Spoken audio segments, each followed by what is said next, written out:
सोचो, एक टाइम था जब दुनिया में कुछ भी नहीं था। ना इंसान, ना पेड़, ना जान।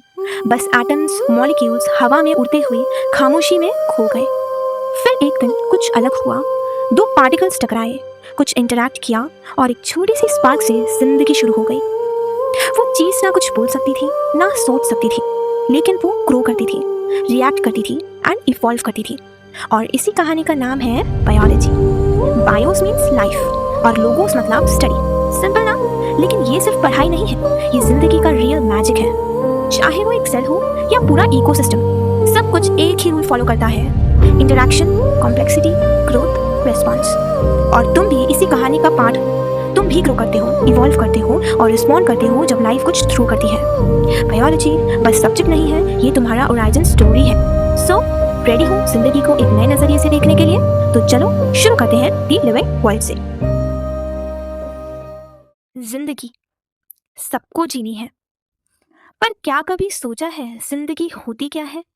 तुम, मैं, एक छोटा सा पेड़, एक इनविजिबल सा बैक्टीरिया, सब जिंदा है। बट कैसे पता चलता है कि कोई जिंदा है? इसी सवाल का आंसर देने के लिए एक साइंस बनी, बायोलॉजी। लेकिन बायोलॉजी कोई बोरिंग सब्जेक्ट नहीं है, ये तो जिंदगी का एक रियल मैनुअल है। और जब तक तुम मैनुअल नहीं पढ़ोगे ना, तुम्हें अपने सिस्टम के फीचर्स समझ ही नहीं आएंगे। तो बायोलॉजी का मतलब समझते हैं। बायो मतलब लाइफ और हिंदी में जीवन, एंड लोगोस मतलब स्टडी, मतलब कि अध्ययन करना। तो बायोलॉजी का मतलब क्या हुआ? Study of life. और ये नाम दिया था लेमार्क और ट्रेवरनस ने, जिन्होंने पहली बार सोचा कि जिंदगी को समझना जरूरी है।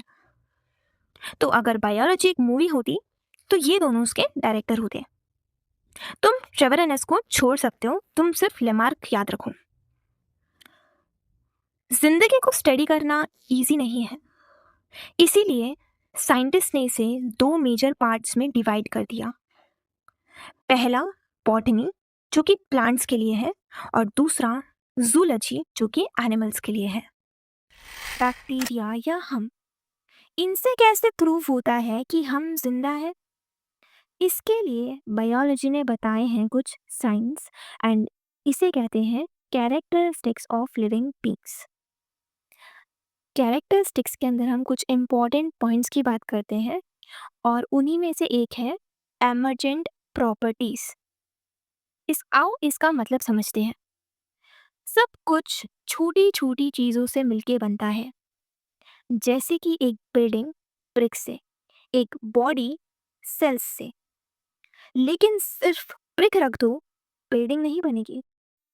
जब वो ब्रिक्स प्रॉपरली ऑर्गेनाइज होती है, तब बनेगा घर। इसी को कहते हैं एमर्जेंट प्रॉपर्टीज। मतलब कि नए प्रॉपर्टीज तभी आते हैं जब छोटी चीजें मिलकर कुछ बड़ा बनाए। दूसरे इंपॉर्टेंट टर्म की बात करते हैं, वो होता है हमारा हायर लेवल ऑफ ऑर्गेनाइजेशन। एक सेल अकेला कुछ खास नहीं करता, लेकिन जब कई सेल्स मिलके टिश्यू बनाते हैं और ऑर्गन्स, तब जिंदगी दिखती है। जैसे सिर्फ एक स्टूडेंट से क्लास नहीं बनती, पूरी टीम चाहिए होती है। वैसे ही लाइफ सिर्फ एक लेवल का खेल नहीं है, ये एक ऑर्गेनाइजेशन की चेन है। थर्ड इंपॉर्टेंट टर्म की तरफ आते हैं, जिसे हम कहते हैं मेटाबॉलिज्म, एंड तुम उसको कह सकते हो कि लाइफ की मशीन। अब बात करते हैं जिंदगी की सबसे पक्की पहचान की, जो है मेटाबॉलिज्म। मेटाबॉलिज्म का मतलब तुम्हारे बॉडी के अंदर जो भी केमिकल रिएक्शंस हो रहे हैं, जो तुम्हारे जीने के लिए ज़रूरी है।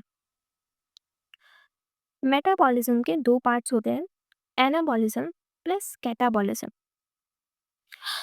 एनाबॉलिज्म का मतलब होता है बनना, और कैटाबॉलिज्म का मतलब होता है तोड़ना। अगर तुम्हें इसे याद रखना है तो एना से ऐड, राइट, एंड कैटा से कट, कि तुम किसी चीज़ को कट कर रहे हो, मतलब कि तोड़ रहे हो, तो तुम इस तरह से याद रख सकते हो। एनाबॉलिज्म का जो एक परफेक्ट एग्जाम्पल तुम चाहो तो वो ले सकते हो फोटोसिंथेसिस। एंड कैटाबॉलिज्म के लिए रेस्पिरेशन, और दोनों मिलके बनाते हैं metabolism. Without it you are not alive. चौथे की बात करते हैं, जो आती है अपनी ग्रोथ। जिंदा चीज़ों का नेचर है ग्रो करना। जैसे तुम छोटे थे, अब बड़े हो रहे हो। एक प्लांट भी स्मॉल सैपलिंग से बड़ा ट्री बन जाता है। Growth is equal to cell division. और पत्थर सेम ही रहता है, no cell no growth, that is non living. Now reproduction.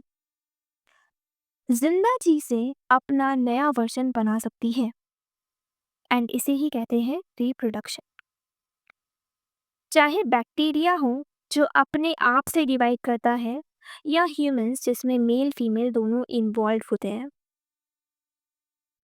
Reproduction living होने का ज़रूरी साइन है, लेकिन सभी लिविंग बींग्स ज़रूरी नहीं रिप्रोड्यूस करें। जैसे कि एग्जाम्पल ले सकते हैं, म्यूल्स हो गए, स्टेराइल ह्यूमंस हो गए, या वर्कर बीज हो गए। सिक्स्थ पे आते हैं रिस्पॉन्स टू स्टिमुली। ये पार्ट सबसे फन है। जब तुम्हारा बॉडी रिएक्ट करता है एनवायरनमेंट के चेंजेस पे। एग्जाम्पल देखते हैं।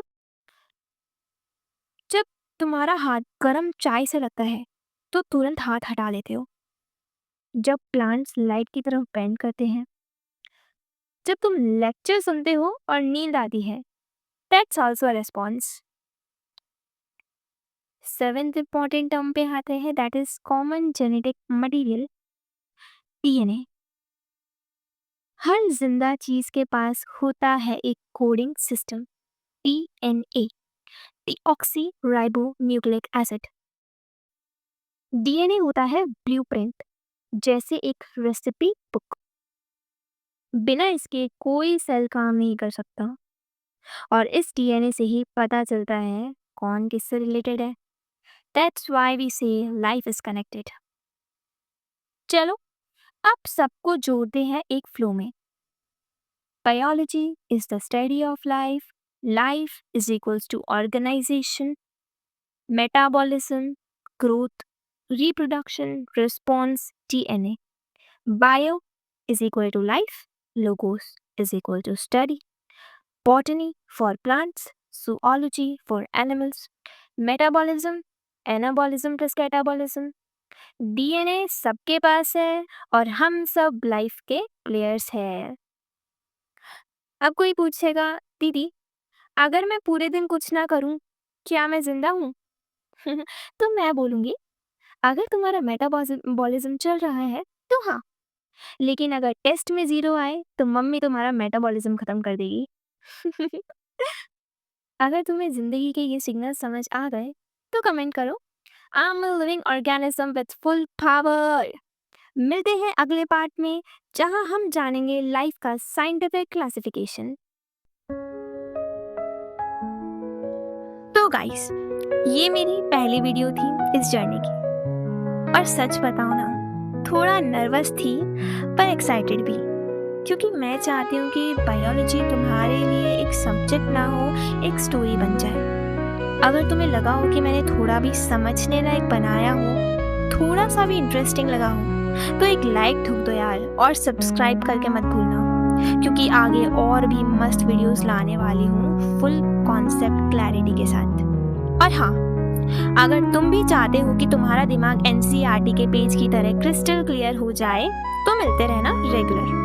बस फिर मिलते हैं अगले टॉपिक में नए तरीके से। तब तक क्यूरियस रहना, जिंदा फील करना।